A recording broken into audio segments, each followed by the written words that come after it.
Democrats suddenly hate masks. Zohran Mamdani won the New York City Democratic mayoral primary. And Republicans can't agree on the big, beautiful bill. I assume Trump's thinking. They don't know what the they're doing. Then more on this week's America Uncovered headlines. Welcome to America Uncovered. I'm Chris Chappell. You know, between all the wars, economic anxiety, and civil unrest, I figured it'd be nice to start with something low-key and lighthearted. Abortion! This week marked the 3-year anniversary of the end of Roe v. Wade. Since then, over 100 abortion clinics have closed down across the U.S., and 65 of those clinic closures happened in states where there haven't been new limits placed on abortion. And even more could soon close, as the Supreme Court ruled that states can cut off Medicaid funding to Planned Parenthood. Despite this, the number of abortions actually kept rising in 2024, thanks to telehealth prescriptions. So, just like with Amazon, online ordering is killing brick-and-mortar stores. They're shutting down both mom-and-pop shops and clinics for people who don't want to become moms and pops. Speaking of things that are slowly dying off, a recent Associated Press NORC Center for Public Affairs research poll shows that support for green energy tax credits and offshore wind is falling among Democrats and independents. So does this mean the left no longer cares about the environment? Not necessarily. It could be that support for new, less tested, and more expensive types of energy are harder to support when everything else is so expensive. People might be more in favor of switching from gas to electric stoves to cook their eggs if they could afford eggs. That being said, the price of eggs has dropped significantly since Trump took office 5 months ago. Some on the right will say it's because of Trump's genius negotiating and economic skills. Some on the left will say it's because the record number of chicken deaths from a bird flu outbreak is subsiding. But of course, here at America Uncovered, we know the truth. It's because President Trump pulled the price of eggs lever located behind the desk in the Oval Office that every president has access to. Hopefully he'll keep that price of gas lever in place while this whole Iran situation situates. Speaking of things the left and the right can't agree on, again, masks. I guess everyone is feeling nostalgic over the golden era that was 2020. Many protesters have complained about ICE agents wearing masks amid immigration crackdowns. Border Czar Tom Homan says this is for the safety of ICE officers. Why are they wearing masks? Because they're trying to protect themselves and their families. They've got a dangerous job to do, and they're being doxxed every day across this country. So they're essentially wearing masks for the same reason Spider-Man wears a mask. I guess that explains why some think they're heroes, while others think they're a menace. Though the people saying that about ICE agents tend to look a little more like this. Of course, anti-ICE protesters are also wearing masks, upsetting many, including President Trump, who thinks they shouldn't be allowed to wear masks. To explain what I assume these protesters are thinking when they don a mask, once again, here's Border Czar Tom Homan. Why are they wearing masks? Because they're trying to protect themselves and their families. They've got a dangerous job to do, and they're being doxxed every day across this country. Either that or it's to prevent the inhalation of burning Waymo fumes. Of course, there are real concerns about law enforcement officers not properly identifying themselves and how bad actors could use this to impersonate them. Multiple ICE impersonation arrests have been made during these nationwide immigration crackdowns, including a Florida woman who is accused of impersonating an ICE agent to kidnap her ex-boyfriend's wife. Remember, never underestimate Florida woman. She's just as crazy and even more resourceful than Florida man. Yay, feminism? Of course, there are real concerns about protesters concealing their identities and how bad actors could use this to impersonate them, too, while doing things like, say, setting Waymos on fire. I feel like there's an obvious compromise here. ICE agents and protesters both agree to stop wearing masks. Of course, that would never work because that promise would be broken quicker than the Iran-Israel ceasefire. And wouldn't even give us the greatest presidential quote since "There is nothing to fear but fear itself," or "Ask not what your country can do for you, ask what you can do for your country." They don't know what the they're doing. He has the best words. Though to be fair, I think Trump should say that in every setting because it always fits.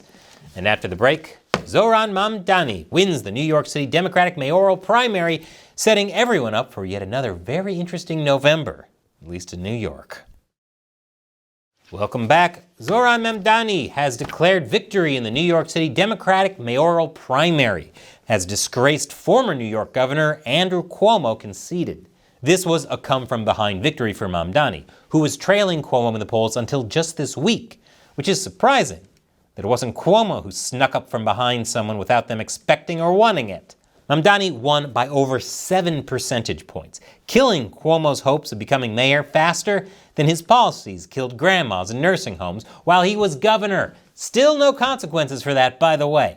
This isn't just an embarrassing loss for Cuomo, but for establishment Democrats generally. Mamdani is a democratic socialist and ran on policies such as free bus fare, rent freezes, reducing police in high crime areas and replacing them with social workers and city-owned grocery stores. Yeah, I'm not sure how I feel about the people who handle the DMV handling my crab cakes. Andrew Cuomo had the largest super PAC for a New York mayoral campaign, ranking in $25 million in donations, mostly from business interests and billionaires like former New York Mayor Michael Bloomberg. And he even received an endorsement from Bill Clinton. Remember Bill Clinton? Everyone still loves him, right? This is like trying to appeal to the youth with Metamucil lattes. Some are pointing out that this shows just how out of touch and oblivious to their own hypocrisy Democrats are, criticizing Trump for allegedly being a sex pest while running a sex pest of their own. But hey, that was like a couple of years ago, and he's totally changed, even though he never apologized or admitted fault, and said he just seemed creepy because he was Italian. You know, I can't help but notice Mario never received any allegations. You didn't see him getting canceled during the "It's a Me Too" movement. Some say this election could show a public shift in Democrats favoring more progressive candidates. But it could also just show that all the moderate Democrats didn't show up for the primary, perhaps because the current New York mayor, Eric Adams, is running for re-election as an independent. He officially announced it after the primary, but it's been in the news for months. Some think the results of the primary are going to cause chaos in Democratic primaries and hurt the party's chances of retaking the House in the midterms next year. Not to mention the fact that Republicans are using Democratic Socialist Mamdani's victory as ammunition to label Democrats as extremists. So, should he become mayor, will Mamdani lead New York to a new golden age or into a socialist dystopia? Only time will tell. But if his policies are an abject failure, then Republicans will have the perfect campaign slogan when running against similar candidates. They don't know what the they're doing. Told you, it always fits. In a 6-3 decision, shocker, the U.S. Supreme Court lifted a judicial order limiting deportations of illegal immigrants to countries not their own. The previous judicial order stated the Trump administration must provide those that were about to be deported to quote-unquote third countries a meaningful opportunity to explain to U.S. officials the harm they could face in the areas they were being sent to. The conservative justices feel the lower court overstepped its authority. The liberal justices feel these deportations are a violation of the Constitution. And I feel the fact we so obviously know which justices are conservative and liberal is not great. SCOTUS's ruling was an emergency order, meaning it was decided without hearing oral arguments.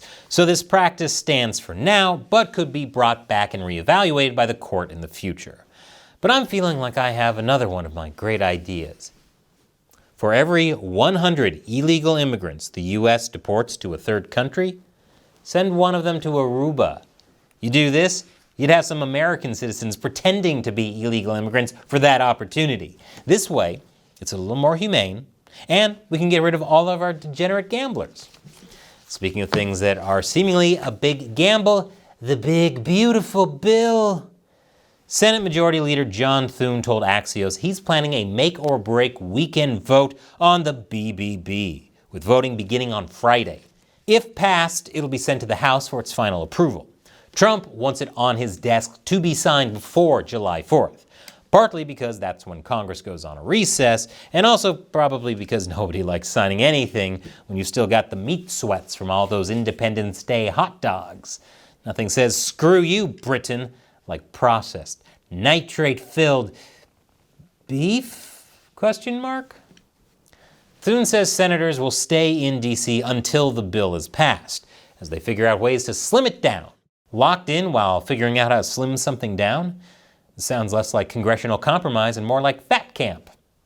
So Thune wants to get the vote on the bill done. However, it's uncertain if this will happen, as the bill has seen internal pushback from the GOP since seemingly its inception.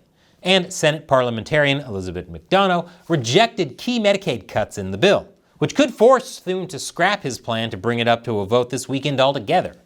On top of all that, polls show it's unpopular, and the Congressional Budget Office predicts the bill, while offering economic gains, could add $2.8 trillion to the deficit. If this adds more to our deficit and is a negative on the economy, hopefully it won't lead to more businesses closing down, like all those mom and pop abortion clinics for people who don't want to be moms and pops. And before you go, be sure to check out this other episode of America Uncovered recommended by the algorithm. If you're tired of all this gender discourse, the algorithm's ones and zeros are as non-binary as it gets. And as always, support America Uncovered by subscribing to our new premium website, americauncovered.tv. Once again, I'm Chris Chappell. Thank you for watching America Uncovered.